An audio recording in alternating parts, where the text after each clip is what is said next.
So in this video, the name of the chapter is Locating Places on the Earth. We'll learn about a lot of new terms. So please listen very carefully. See, suppose this is the Earth, almost a sphere. We already know that two endpoints are called poles. So this is North Pole and this is South Pole. Also we know that these lines are called latitudes, which are imaginary horizontal lines. Imaginary क्यों बोलते हैं? क्योंकि ये actually draw नहीं किया हुआ होता, ये हम लोगों को इमेजिन किया हुआ है ताकि हम लोग किसी प्लेस का लोकेशन समझा पाएँ. हम लोग ऑलरेडी स्टैंडर्ड 5 में पढ़ चुके थे. एंड ये वाला जो लाइन्स होता है इसको लाइन्स ऑफ लॉन्गिट्यूड्स बोलते हैं. So these are imaginary vertical lines. Just wait for a second, wait for few seconds.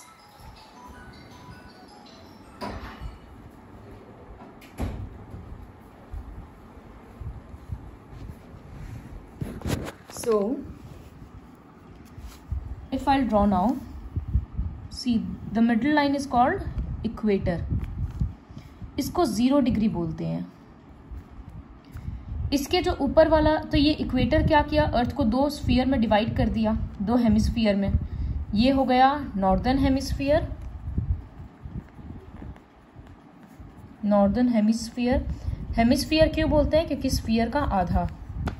और ये साउदर्न हेमिस्फीयर.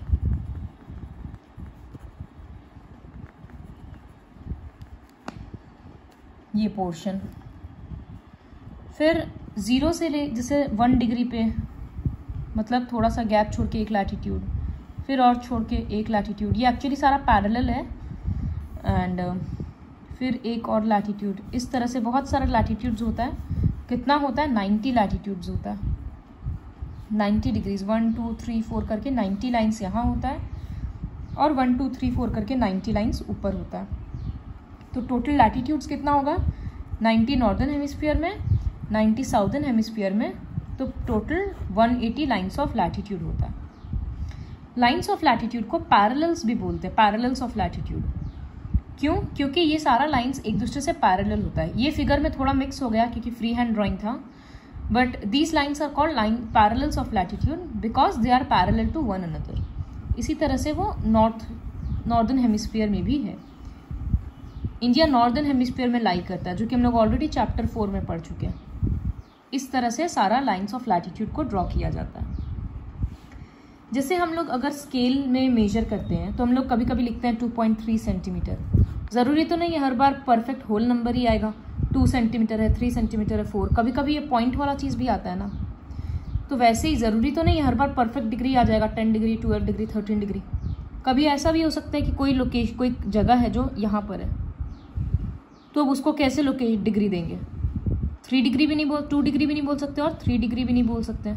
दोनों के बीच में कहीं पर है. तो जब इस तरह का लोकेशन होता है, इसको डिफाइन करने के लिए एक्चुअली जैसे पॉइंट के बाद हम लोग एक छोटा नंबर ला रहे हैं, तो वैसे डिग्री से छोटा मिनट्स माना जाता है. Basically 1 degree equals to 60 minutes. फिर उसको फर्दर सेकेंड्स में डिवाइड किया जाता है, जैसे क्लॉक में होता है, बट यहाँ पर 1 डिग्री इक्वल्स टू 60 मिनट्स. तो जैसे किसी जगह का लोकेशन होता है 10 डिग्री 58 मिनट ईस्ट या साउथ सपोज, तो इसको पढ़ते हैं 10 डिग्री 58 मिनट्स, ये वाले लाइन को. इसी तरह से 5 डिग्री 6 मिनट्स नॉर्थ. तो समझ में आता है कि वो 5 डिग्री से थोड़ा सा और ऊपर है. वो एग्जैक्टली मैप से मैच किया जाता है. So this is the significance of degrees. फिर कभी कभी होता है जैसे 8 डिग्री 4 मिनट 25 सेकेंड्स. तो मतलब 4 मिनट से भी थोड़ा ज़्यादा है. ये और ज़्यादा एक्यूरेट इन्फॉर्मेशन है किसी भी लोकेशन का. ज़्यादा कुछ नहीं है, बस इसको रीड करना आना चाहिए. 8 डिग्री 4 मिनट्स 25 सेकेंड्स. सो अभी तक हम लोग पढ़े कि नॉर्थ पोल साउथ पोल को रेफरेंस पॉइंट्स बोलते हैं. मिडिल मोस्ट लैटिट्यूड को इक्वेटर बोलते हैं, जिसके कारण दो इसमें डिवाइड हो जा रहा है हेमिस्फीयर में, northern hemisphere and southern hemisphere. Total 180 latitudes होता है. इसको पैरेलल्स ऑफ लैटिट्यूड्स भी बोलते हैं because they are parallel to one another. and each degree is divided into minutes or rather each degree is divided into 60 minutes which is further divided into 60 seconds. ऐसे learn करना है. एक और चीज़ है कि लाइन्स ऑफ लैटिट्यूड, देखो ये वाला लाइन बड़ा है, बताना मतलब सोचो खुद से, ये वाला लाइन का पेरीमीटर ज़्यादा बड़ा होगा, बाउंड्री ज़्यादा बड़ा होगा कि इस लाइन का. ऑब्वियसली समझ में आ रहा है, इसका ये ज़्यादा लंबा है.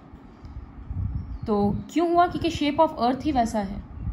तो सारा लाइंस ऑफ लैटिट्यूड पैरेलल तो है, लेकिन सबका लेंथ इक्वल नहीं होता. जो बीच में होता है वो बड़ा होता है, जो ऊपर जाते रहता है वो धीरे धीरे छोटा होते जाता है. वो कॉमन सेंस है, शेप से समझ में आ रहा है. So the perimeter, the circumference और the length of latitudes are not equal. Northern hemisphere में जितना भी लैटिट्यूड है सबको एन से दिखाते हैं. साउदर्न हेमिस्फीयर में जिसको है पास में एस लिख कर दिखाते हैं. जैसे यहाँ लिखे हम 10 डिग्री साउथ लिख रहे हैं तो ऊपर में कोई आएगा 10 डिग्री नॉर्थ. इस तरह से लिखते हैं. इक्वेटर जो सबसे बीच में है उसका सर्कमफरेंस दिया हुआ है, which you can learn. Circumference मतलब पेरीमीटर ही होता है कि बाउंड्री कितना बड़ा है. 40,075.16 किलोमीटर. उसके बाद 4 लैटिट्यूड है जो कि इम्पॉर्टेंट है लर्न करना. जैसे ये 0 डिग्री इक्वेटर दिख रहा है. इक्वेटर से 23.5 डिग्री नॉर्थ, 23.5 डिग्री ऊपर की तरफ जो एक लैटिट्यूड है उसका एक नाम दे दिया गया है ट्रॉपिक ऑफ कैंसर. ये इंडिया से पास करता है, हम लोग पॉलिटिकल मैप में देखते हैं. फिर 66.5 डिग्री नॉर्थ पे एक लाइन है लैटिट्यूड का, उसको बोलते हैं आर्टिक सर्कल. इसी तरह से 23.5 डिग्री पे लाइन है, उसको बोलते हैं ट्रॉपिक ऑफ कैप्रिकॉर्न. और 66.5 डिग्री पे है, उसको बोलते हैं Arctic circle, Antarctic circle sorry. ये देखो, ये रहा इक्वेटर 23.5 डिग्री नॉर्थ, इसको बोलते हैं ट्रॉपिक ऑफ कैंसर. खाली नाम लर्न करना है डिग्री के साथ. हम बोलेंगे name the latitude which is at 23.5 degree north, तो Tropic of Cancer. What is the location of Arctic circle या what is the latitude of Arctic Circle? 66.5 degree north. उसी तरह से ये एंटार्क्टिक सर्कल और ये ट्रॉपिक ऑफ कैप्रिकॉर्न. तो ये 4 लैटिट्यूड है जिसका नाम हम लोगों को लर्न करना है. क्यों इंपॉर्टेंट है? इसके बेसिस पे पूरे अर्थ को अलग अलग हीट जोन्स में डिवाइड किया गया है. जैसे इक्वेटर पे बहुत गर्मी रहता है, तो इक्वेटर से 23.5 डिग्री नॉर्थ ऊपर और 23.5 डिग्री साउथ नीचे, ये जो पूरा रीजन हुआ, यहाँ बहुत गर्मी है, इसको बोलते हैं टॉरिड जोन. तो what mention the region of torrid zone from 23.5 degree north to 23.5 degree south. एक sun is overhead, sun perpendicular में रहता है तो सीधा सीधा धूप पड़ता है, इस वजह से यहाँ पर गर्मी बहुत होता है. यहाँ पर ऐसे पढ़ना होगा, rays of the sun are exactly overhead once a year except on the equator where the midday sun is overhead twice a year. Hence it receives maximum heat from the sun and is very hot. फिर temperate zone. Temperate zone 2 जगह पे divide हो गया. Temperate zone मतलब यहाँ पर temperature moderate रहता है, ना बहुत ज़्यादा गर्मी ना बहुत ज़्यादा ठंड. तो इसका लोकेशन अगर बोलेंगे तो कैसे रहेगा? नाम से भी बोल सकते हैं, between tropic of cancer to arctic circle, या बिटवीन 23.5 नॉर्थ टू 66.5 नॉर्थ. ये नॉर्थ टेम्परेट जोन हुआ. South temperate zone 23.5 degree south to 66.5 degree south, ये साउथ टेम्परेट जोन हुआ. यहाँ पर क्वेश्चन आएगा कि why is the temperature moderate, तो लिख सकते हैं, देखो यहाँ लिखा हुआ है, the sun rays in both these zones are never directly overhead. मतलब सन डायरेक्टली कभी इसके ऊपर नहीं रहता, साइड से रोशनी आता है, तो इसके कारण क्या होता है, धूप कम पड़ता है. जैसे दोपहर में सन ओवरहेड रहता है तो ज़्यादा गर्मी रहता है, सुबह और शाम सन लोअर स्काई में रहता है, लोअर होराइजन में, तो इसलिए धूप गर्मी कम रहता है. वही लॉजिक यहाँ पर भी है कि इक्वेटर में ओवरहेड रहता है तो ज़्यादा धूप पड़ रहा है, टेम्परेट जोन में साइड से आता है इस बोलकर धूप कम पड़ता है, तो टेम्परेचर भी कम रहता है. नेक्स्ट है फ्रिजिड जोन. फ्रिजिड जोन मतलब 66.5 north to pole and 66.5 degree south to pole, south pole. तो वो होता है फ्रिजिड जोन।